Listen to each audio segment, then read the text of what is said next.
নমস্কার বন্ধুরা, বাংলার ইনভেস্টর ইউটিউব চ্যানেলে আপনাদের সবাইকে স্বাগত জানাই। চ্যানেলে প্রথমবার এসে থাকলে চ্যানেলটা অবশ্যই সাবস্ক্রাইব করে রাখবেন। আর আজকের মার্কেটে বিগত কয়েকদিনের তুলনায় সব থেকে বড় ক্র্যাশ দেখতে পাওয়া গেছে। প্রায় 600 পয়েন্টের কাছাকাছি পড়েছে এবং পার্সেন্টেজ হিসেবে দেখতে পাচ্ছেন 2.60% পড়া।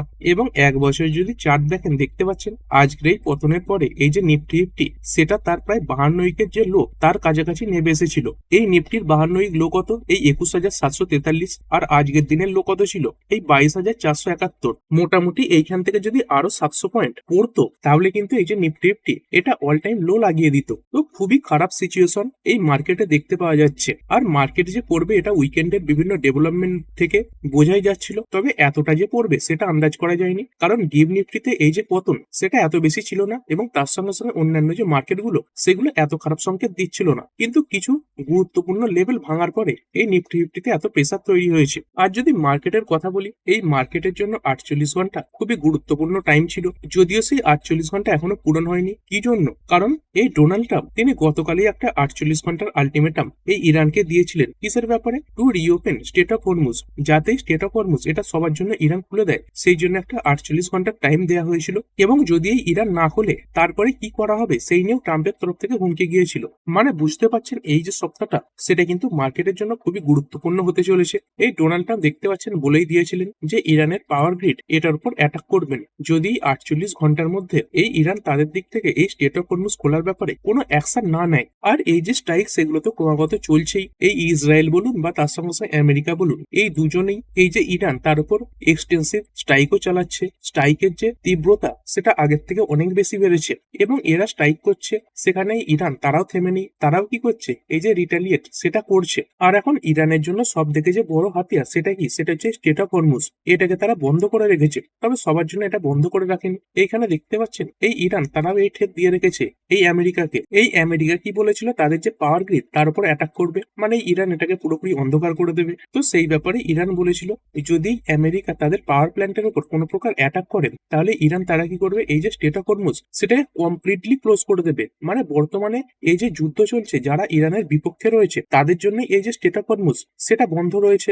অন্যান্য দেশের যে জাহাজগুলো কিছু দেশকে ফ্রিতে, আবার কিছু দেশকে এই $2 মিলিয়ন একটা টোল ট্যাক্স নিয়ে এই যে স্টেট অফ হরমুজ এটা পার করার অনুমতি ইরান দিচ্ছে। কিন্তু এরপরে এই হুমকিও দিয়ে রেখেছে যদি এই পাওয়ার প্ল্যান্টে অ্যাটাক করেন তাহলে কমপ্লিটলি ক্লোজ করে দেবে, মানে পুরোপুরি যে জাহাজ চলাচল সেগুলো সবই বন্ধ করে দেবে। মানে বর্তমানে এই যে যুদ্ধের পরিস্থিতি এটা বলতে পারেন একদম পিক লেভেলে রয়েছে। এই যে 48 ঘন্টার আলটিমেটাম সেটা শেষ হলে হয়তোবা বড় অ্যাটাক হতে পারে, বা এর মধ্যে যদি কোনোভাবে নেগোসিয়েশন হয়ে যায় তাহলে এটা মার্কেটের জন্য ভালো হবে। মানে পুরো সিচুয়েশন এই সময় এই ইরান আমেরিকার যে যুদ্ধ পরিস্থিতি চলছে তার উপর নির্ভর করছে। যদি নেগোসিয়েশন ভালোভাবে হয়ে যায় তাহলে মার্কেটে আমরা একটা ভালো রিকভারি দেখতে পাবো। এবং ধরুন নেগোসিয়েশন হলো না বা এই 48 ঘন্টার যে টাইম ফ্রেম দেওয়া হয়েছে সেটা ধরুন আরো বাড়ানো হলো, তারপরেও ধরুন কোনো প্রকার ডিসিশন সামনে এলো না, তাহলে মার্কেটে আরো বড় ক্র্যাশ দেখতে পাওয়া যাবে। এবং যদি সিনারিও খুবই খারাপ হয়ে যায় তাহলে কিন্তু এই যে নিফটি সেটা 22,000-এর নিচে নামা একটু চাপের ব্যাপারই হবে। এইখানে এই দুটো সম্ভাবনাই রাখতে পারেন যে নিফটি এখান থেকে আরো হয়তো 500-700 পয়েন্ট পড়লো বা এইখান থেকে একটা শার্প রিকভারি আসবে।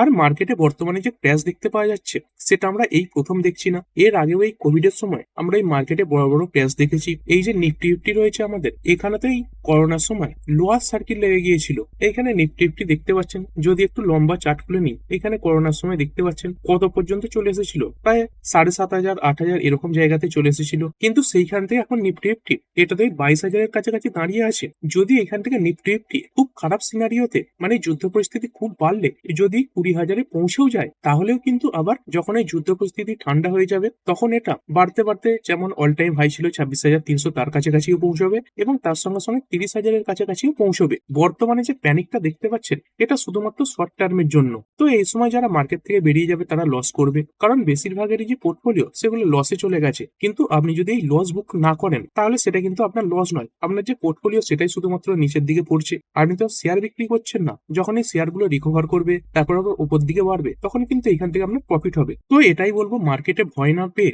একটু ধৈর্য ধরে টিকে থাকুন এবং বর্তমানে এই যে প্যানিক দেখছেন আপনি যে সহ্য করছেন এর ফল কিন্তু আপনি পাবেন। চলুন এরপর একবার মার্কেট দেখে নিই। আজকে তো বেশিরভাগ ইন্ডাইসে সবই লাল নিশানে বন্ধ হয়েছে, কোনোটাই সবুজে দেখতে পাবেন না। এই নিফটি 2.60% পড়া, নেক্সট 50 পড়েছে 3.83%। নিফটি ব্যাংকও আজকে ভালো প্রেসার দিয়েছে মার্কেটে, 3.72% পড়েছে। ফাইন্যান্সিয়াল সার্ভিস 3.32% পড়া। আর এই নিফটির মধ্যে নিফটি ব্যাংক বলুন, ফাইন্যান্সিয়াল সার্ভিস বলুন, এদের বিরাট ওয়েটেজ রয়েছে।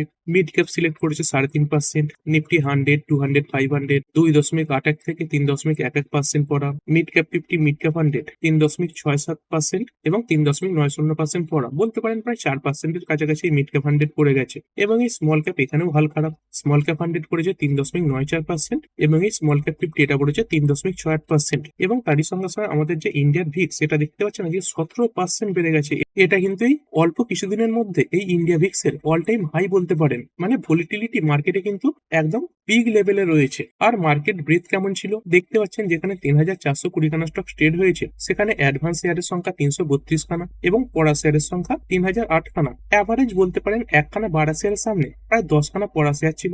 মানে পরিস্থিতি কতটা খারাপ ছিল আজকে সেটা নিশ্চয়ই বুঝতে পারছেন এখান থেকে। এবং যদি সেক্টর স্পেসিফিক কথা বলি, সব সেক্টরই লালে বন্ধ হয়েছে। এইখানে দেখতে পাচ্ছেন অটো 3.16% পড়ে গেছে, ফাইন্যান্সিয়াল সার্ভিস 3.46% পড়া, তারপরে এফএমসিজি এটা 2.5%। আজকে আইটিতে একটু প্রেসার কম দেখা গেছে। আর এরকম সিচুয়েশন মার্কেটে দেখা গেছে যে যখন অন্যান্য ইন্ডেক্স গুলো এই যুদ্ধের কারণে পড়ছে তখন এই নিফটি আইটি এর উপর কিন্তু সেরকম বড় প্রেসার নেই। 0.61% আজকে এই আইটি পড়েছে।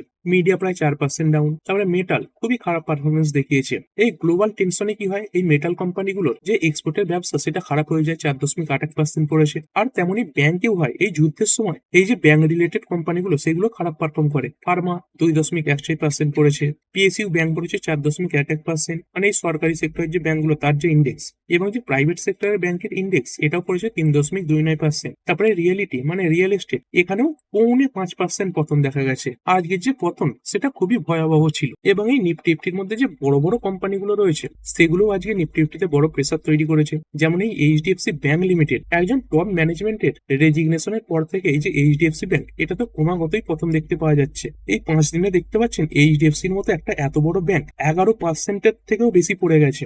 এক তো এই কোম্পানি থেকে অতনু চক্রবর্তী তিনি হঠাৎ করে রেজিগনেশন দিয়েছিলেন এবং কোম্পানির বিরুদ্ধে তিনি কিছু কথা বলে তারপর রেজিগনেশন দিয়েছিলেন। এবং তারপরে দেখতে পাচ্ছেন ব্যাংকের তরফ থেকে কিছু স্টেপ দেখতে পাওয়া যাচ্ছে। এই ব্যাংক কি করেছে, ফায়ারিং 3 সিনিয়র এক্সিকিউটিভ, মানে 3জন সিনিয়র লেভেলের এক্সিকিউটিভকে এই যে ব্যাংক তারা কিন্তু ফায়ার করে দিয়েছে, মানে কাজ থেকে বার করে দিয়েছে। ভেতরে ভেতরে কিন্তু অনেক কিছু ডেভেলপও হচ্ছে এই ব্যাংকের। তারপরে আইসিআইসিআই ব্যাংক এটাও একটা বড় ব্যাংক, 1.64% পড়েছে।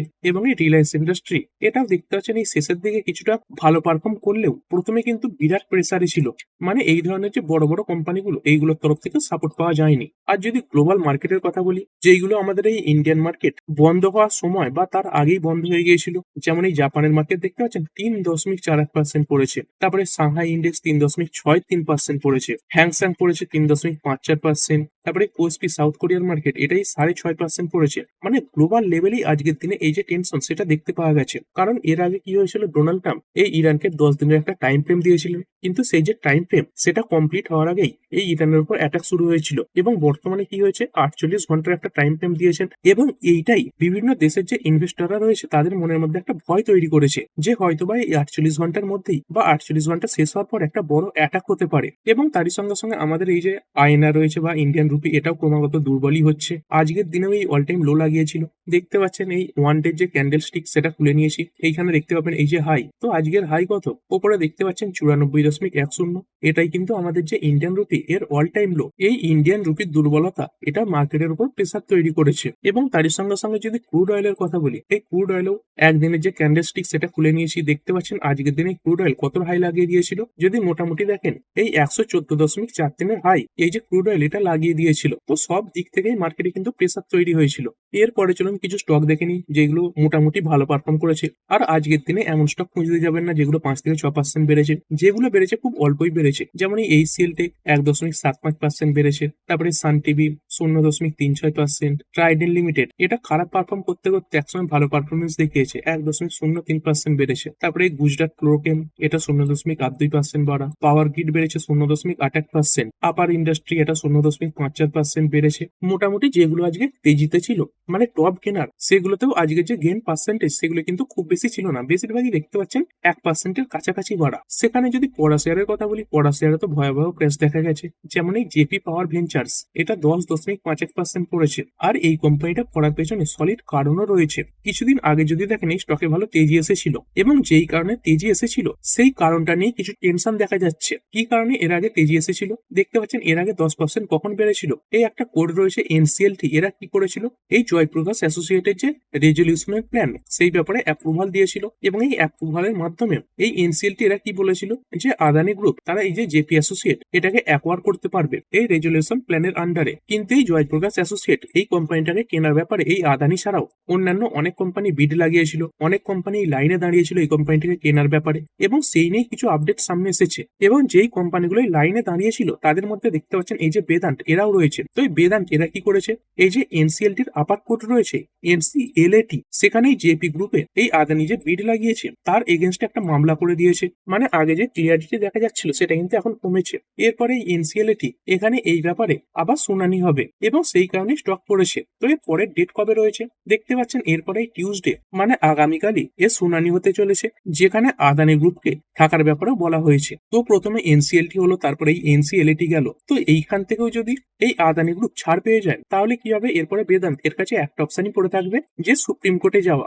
এবং বেদান্ত যেভাবে এগোচ্ছে এই এনসিএলটির তরফ থেকেও এই জেপি গ্রুপ রেজলিউশন প্ল্যানের ব্যাপারে অ্যাপ্রুভাল পেয়ে গেলেও এই যে বেদান্ত তারা কিন্তু এই কোম্পানিটাকে কেনার জন্য সুপ্রিম কোর্টেও যেতে পারে। মানে বুঝতে পারছেন কোর্টের কেস এগুলো কিন্তু দীর্ঘমেয়াদী চলবে। যখন কোনো ভালো খবর আসবে যে আদানি এই গ্রুপটাকে কিনতে চলেছে তখন বাড়বে, আবার যখন এই বেদান্তের তরফ থেকে কোন রকম নতুন পিটিশন দাখিল করা হবে তখন আবার এই স্টকে প্রেসার পড়বে। তারপরে আরো অনেক স্টক পড়েছে, ব্রেনবিস সলিউশন বা ফার্স্ট ক্রাই প্রায় 12% দেখতে পাচ্ছেন এখানে পড়া রয়েছে। পেট্রোনেট এলএনজি 7.82% পড়েছে। তারপরে এডব্লিউএল এগ্রি বিজনেস যেটা আগে আদানি উইলমান নামে পরিচিত ছিল এটা 8.80% ডাউন হয়েছে। তারপরে Lodha developers real estate segment থেকে বিলং করছে, 8.90% ডাউন। তারপরে হিন্দুস্তান কপার এটা পড়েছে 8.50%। আর এরপরে আইডিবিআই ব্যাংক এটা যদি মোটামুটি দেখেন এই এক মাসে 40% ক্র্যাশ করে গেছে। তো এর আগে গভর্নমেন্ট এই যে আইডিবিআই ব্যাংক এটাকে প্রাইভেটাইজেশন করতে চলেছিল, কিন্তু সেখানে যে দুটো গ্রুপ এই বিড লাগিয়েছিল সেইগুলোই সরকারের যে এক্সপেকটেশন ছিল তার থেকে অনেকটা নিচে।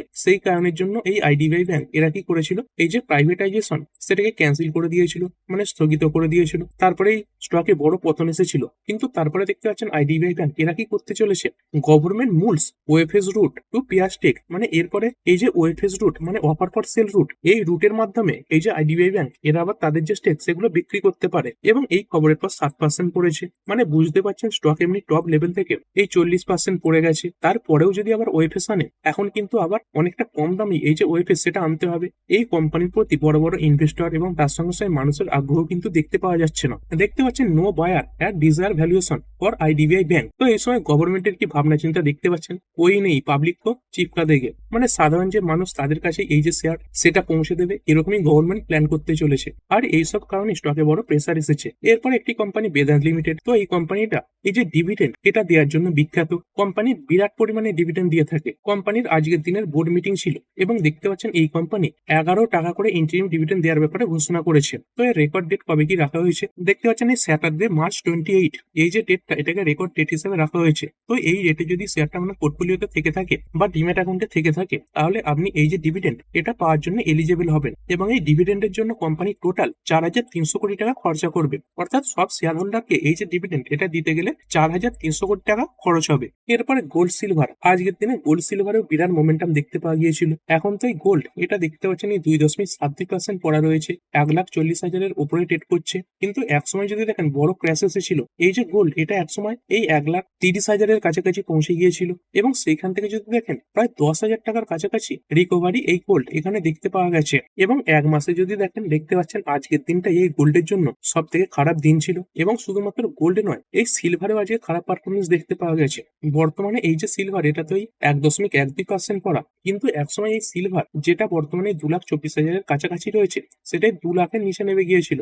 এখানে দেখতে পাচ্ছেন এই 2 লাখের নিচে অল্প কিছুক্ষণ সময়ের জন্য এই যে সিলভার এটাকে দেখতে পাওয়া গেছে। এবং এই এতটা নিচু লেভেলের পাওয়ার জন্য এরপরে স্ট্রং বাইং এসেছে, যার কারণে এই যে সিলভার এটা বেড়েছে। এবং এই সব কিছুর এফেক্ট আজকে এই সিলভার বলুন গোল্ড বলুন এই রিলেটেড যে ইটিএফ গুলো রয়েছে এখানে দেখতে পাওয়া গেছে। আর শেষে চলুন একবার নিফটি দেখে নিই। আজকে নিফটির মধ্যে মাত্র 3টে কোম্পানি সবুজে বন্ধ হয়েছে, 46টা কোম্পানি লাল নিশানে বন্ধ হয়েছে এবং একখানা কোম্পানি এর আগের দিনের ক্লোজিং প্রাইসে বন্ধ হয়ে গেছে। আর এগুলোর মধ্যে কোনগুলো সব থেকে ভালো এবং সব থেকে খারাপ পারফর্ম করলো, এই ভালো পারফর্ম করার দিকে তো 3খানা কোম্পানি রয়েছে। এই সেল থেকে 1.75% বেড়েছে, পাওয়ার গ্রিড 0.81%, টেক মাহিন্দ্রা 0.30% বেড়েছে। এবং যদি লুজার্স গুলো দেখি এখানে টাইটান 6.43% ডাউন হয়ে গেছে। তারপরে শ্রীরাম ফাইন্যান্স দেখতে পাচ্ছেন 6.16% পড়া। তারপরে ট্রেন্ড লিমিটেড 5.97% পড়েছে। জিও ফাইন্যান্স পড়েছে 5.60%, এবং এই এইচডিএফসি লাইফ এটা পড়েছে 5.38%। তো এটাই বলবো, এই সময় বহু ভালো ভালো স্টক যেগুলো একসময় মানুষ কিনবে ভাবছিল যে একটু নিচুতে পেলে কিনবো, কিন্তু সেই সমস্ত স্টক গুলো বর্তমানে অনেক নিচুতে পাওয়া যাচ্ছে, তাও এখন ইনভেস্টররা কিনছে না। তো এই সময় এই যে ভালো ভালো কোম্পানিগুলো রয়েছে, ব্লু চিপ কোম্পানিগুলো রয়েছে, এই টাইটান বলুন, শ্রীরাম ফাইন্যান্স বলুন, জিও ফাইন্যান্স, এগুলো সবই কিন্তু ভালো ভালো কোম্পানি। তো এই কোম্পানিগুলোকে চাইলে এখন অ্যাকোয়ার করতে পারেন। তো ঠিক আছে বন্ধুরা, এই ভিডিওটাকে এখন ক্লোজ করছি। এর পরের ভিডিওতে আরো কিছু নিউজ কভার করা হবে। তো ঠিক আছে বন্ধুরা, আশা করছি ভিডিওটা আপনাদের ভালো লেগেছে। আপনি চাইলে এটাকে লাইক এবং শেয়ার করতে পারেন। আর শেয়ার মার্কেট সংক্রান্ত ডেইলি নিউজ আপডেট পেতে চ্যানেলটা সাবস্ক্রাইব করে রাখবেন এবং পাশে থাকা বেল আইকনটি টিপে অল অবশ্যই সিলেক্ট করে রাখবেন, যাতে পরবর্তী ভিডিওর নোটিফিকেশন আপনার কাছে সময় মতো পৌঁছে যায়। আর হ্যাঁ, ভিডিওটি শুধুমাত্র ইনফরমেশন এবং এডুকেশনাল পারপাসের জন্য বানানো হয়েছে। আমি সেবি রেজিস্টার্ড নই, তাই কোনো প্রকার শেয়ারে কোনো প্রকার বাই, সেল, হোল্ড বা অ্যাভারেজ করার কোনো সিদ্ধান্ত নেওয়ার আগে আপনার যে ফাইন্যান্সিয়াল অ্যাডভাইজার আছে তার সঙ্গে অবশ্যই আলোচনা করবেন। দেখা হচ্ছে পরের ভিডিওতে। ধন্যবাদ।